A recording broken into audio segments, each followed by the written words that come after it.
తను నిన్ను లవ్ చేస్తున్నాడా? వీడియోలో చెప్పాడు కదా, అలా అడుగుతారేంటి? హే, ఏం మాట్లాడుతున్నావు? అయ్యో చెప్పొద్దా?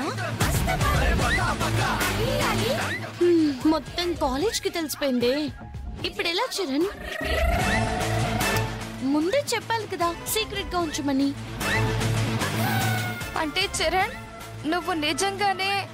ఏ కాదు కాదు కాదు, కావాలనే మన ఇద్దరి మధ్య గొడవ పెట్టాలని చూస్తుంది. నాకేం అవసరం చరణ్? ఫ్యూచర్ లో జరగబోయేది ఒక్కోసారి మన నోటి వెంట ముందే అంటాము అంటారు కదా. ఏమో నువ్వు అలాగే చెప్పావేమో మరి.